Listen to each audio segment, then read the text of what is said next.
सच्चा कलाकार वही होता है जिसका कार्य तो दिखे पर वो कलाकार ना दिखे। इंस्पायर्ड जीवन की दुनिया में आपका स्वागत है मेरे दोस्त। नमस्ते, आप सुन रहे हैं शक्ति सावंत को। I am a proud teacher and an entrepreneur. प्राचीन भारत में एक बहुत ही प्रसिद्ध और बहुत ही ज्ञानी संत हुआ करते थे जिनका नाम श्री रामकृष्ण था। एक बार वे भारत भ्रमण के लिए निकले, भारत दर्शन के लिए निकले और तभी वो एक राज्य में पहुंचे और वहाँ पे उन्होंने सोचा चलो कुछ दिन यहाँ पर आराम करते हैं, विश्राम करते हैं। तो वहीं जंगल, आसपास के जंगल में ही उन्होंने अपनी कुटिया लगाई और वहाँ पर रहने लग गए। जब वहाँ राज्य के लोगों को पता चला कि श्री रामकृष्ण यहाँ पर विश्राम कर रहे हैं तो सभी लोग उनके पास जाने लगे, उनसे अपना दुख बांटने लगे और उनसे ज्ञान अर्जित करने लगे। पूरे राज्य में जब ये बात फैली तो राजा तक पहुंचनी तो लाजमी थी। ये बात राजा तक पहुंची कि श्री रामकृष्ण नाम के एक बड़े ही संत अपने राज्य में पधारे हैं। तो राजा बोले कि चलो सभी लोग उनसे ज्ञान लेते हैं तो हम भी कुछ ज्ञान लेकर आते हैं। राजा अपनी पूरी सेना और सभी मंत्रियों के साथ उनसे मिलने गए। वहां जाने के बाद राजा ने अपने दरबारी को भेजा कि जाओ उन संत को बोल दो कि मैं उनसे मिलने आया हूं। अब राजा को अपेक्षा थी कि श्री रामकृष्ण मेरा नाम सुनते ही भागे भागे आएंगे, बड़े उत्साह में आएंगे कि राजा मेरे से मिलने आए हैं, पर ऐसा कुछ हुआ नहीं। वो दरबारी वापस आया और उसने कहा कि मैंने आपके बारे में बताया, पर उन संत का कोई जवाब ही नहीं था। वो अपना गड्ढा खोदने में व्यस्त थे। अब राजा को इस बात से बड़ा धक्का लगा, उसे बहुत ही इंसल्टेड फील हुआ। लेकिन वो फिर सोचने लगा कि चलो इतनी दूर आ ही गए हैं, इनसे मिलने आए हैं तो एक बार मिलकर ही चले जाते हैं। कुछ देर रुकने के बाद फिर राजा ने एक दूसरे दरबान को भेजा कि जाओ बता कर आओ कि राजा आपकी प्रतीक्षा कर रहे हैं। इस बार भी दरबान की वही प्रतिक्रिया। अब राजा को गुस्सा आने लगा। उन्हें ऐसा लगने लगा कि ये संत है कि पागल है। इनको कुछ समझ नहीं आ रहा कि राज्य के राजा उनसे मिलने आए हैं और उनका कोई रिएक्शन ही नहीं है। अगर मान लो कि बहुत इंपॉर्टेंट काम कर रहे होते, पूजा में मग्न होते, ध्यान कर रहे होते तो मान भी लेते, लेकिन ये गड्ढा खोदने में व्यस्त है और मुझे अपनी कुटिया में बुला भी नहीं रहे हैं।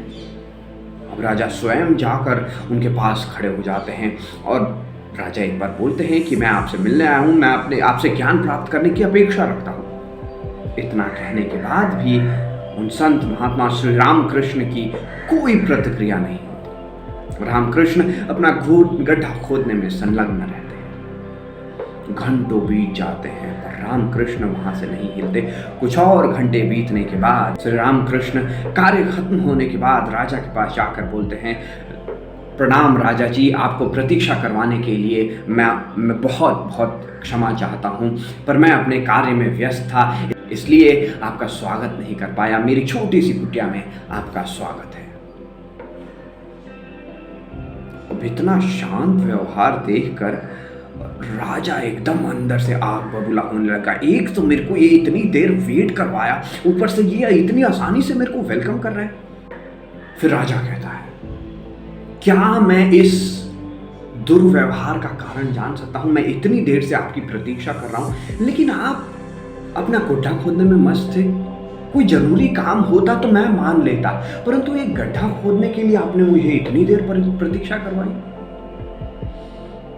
इतना सोचते ही श्री रामकृष्ण मुस्कुराए और कहने लगे, मैं आपसे क्षमा चाहता हूं कि मेरी वजह से आपको इतनी देर प्रतीक्षा करनी पड़ी। अब राजा फिर से आग बबूला हो गया। मैं तो समझता था कि आप बहुत बड़े ज्ञानी हैं, पूरे राज्य के लोग कह रहे थे, मुझे तो अब लगने लगा है कि आप पागल हैं। मैं आपके ऊपर इतना गुस्सा हो रहा हूं और आप मुझे हंस रहे हैं। अब छोड़िए, खैर छोड़िए, मैं आपसे ज्ञान लेने आया हूं कि नहीं वो बात छोड़िए, पर मुझे ये जानना है कि आपके इस दुर्व्यवहार का कारण क्या था। श्री रामकृष्ण फिर मुस्कुराए और कहने लगे कि ये कार्य महत्वपूर्ण है कि नहीं, वो जो कार्य कर रहा है उस पर निर्भर करता है। आपके हिसाब से ये कार्य महत्वपूर्ण नहीं है, पर मेरे लिए ये महत्वपूर्ण है। दूसरी बात जो आपने कही कि मेरे दुर्व्यवहार की, क्या मैं पागल हूँ या ज्ञानी हूँ, वो आपकी सोच पर निर्भर करता है। मैं जो हूँ वो हूँ। और जहाँ तक बात रही ज्ञान की, तो वो तो मैंने आपको पहले ही ज्ञान दे दिया है। इतना सब कुछ सुनने के बाद फिर से राजा का दिमाग चकरा गया। ये उसे तो पहले ही समझ में नहीं आ रहा है गुरुजी क्या बात कर रहे हैं, ऊपर से वो बोल रहे हैं कि उन्होंने ज्ञान दे भी दिया है। फिर राजा बोलता है कि आप तब से तो गड्ढा खोदने में व्यस्त थे, आपने मुझे शिक्षा कब दी, आपने मुझे ज्ञान कब दिया? तब श्री रामकृष्ण मुस्कुराकर कहते हैं कि वही तो बात है, तुम सिर्फ मुझे गड्ढा खोदते हुए देख रहे थे, लेकिन उस गड्ढा खोजने की जो क्रिया में मैं कर रहा था उसे तुमने भुला दिया। मैं उस कार्य में इतना संलग्न था कि मुझे पता भी नहीं चला कि आप कितने देर से प्रतीक्षा कर रहे हैं, और इसीलिए मैं ये समझ नहीं पा रहा हूं कि आप इतने गुस्सा क्यों हैं। आपके लिए ज्ञान यही है कि आप इस प्रकार से काम करें कि आपका कार्य तो दिखे, पर आप उस कार्य में ना दिखे। और यही कामयाबी की सबसे बड़ी बुलंदी है।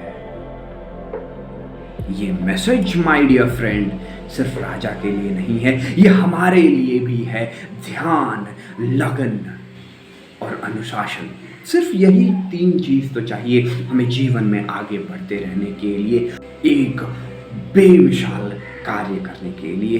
पूरी लगन के साथ अगर हमें कार्य करना है तो आप एक टेक्निक का इस्तेमाल कर सकते हैं जिसे पोमोडोरो टेक्निक कहा जाता है। आप 25 मिनट काम कीजिए, 5 मिनट का छोटा सा ब्रेक लीजिए। उससे क्या होता है कि हमारा दिमाग पीक परफॉर्मेंस में काम करता रहता है। हम जितना भी काम करते हैं वो काम पूरी एफिशिएंसी से कर पाते हैं। 25 मिनट, 5 मिनट, ऐसे 4 सेशन के बाद एक थोड़ा लंबा ब्रेक लीजिए, क्योंकि पूरी लगन से काम करने के बाद ही हम इस दुनिया में कुछ नया क्रिएट कर पाते हैं। दूसरी सीख जो हमें लेनी चाहिए, जो कार्य आपको महत्वपूर्ण नहीं लग रहा, ऐसा नहीं है कि सामने वाले के लिए वो कार्य महत्वपूर्ण नहीं है। आप अपनी दृष्टि से देख रहे हैं, लेकिन वो कार्य कलाकार जो कार्य कर रहा है उसकी दृष्टि से देखना चाहिए। अगर आप ऐसा कर पाते हैं तो आप एक दूसरे से रिलेशनशिप बहुत अच्छे से मेंटेन कर पाएंगे। क्योंकि हमेशा याद रखिए, अगर किसी को कामयाबी अभी तक नहीं मिली है, इसका अर्थ ये नहीं कि वो बेवकूफ है। अगर आप पूरी लगन से, पूरी शिद्दत से काम करते जा रहे हैं तो कामयाबी आपका बेसब्री से इंतजार कर रही है। आप सुन रहे थे इंस्पायर्ड जीवन, क्योंकि आपका जीवन भी एक इंस्पिरेशन है। नमस्ते, शब्बा खैर, मिलेंगे अगले वीडियो में। तब तक के लिए कीप स्माइलिंग।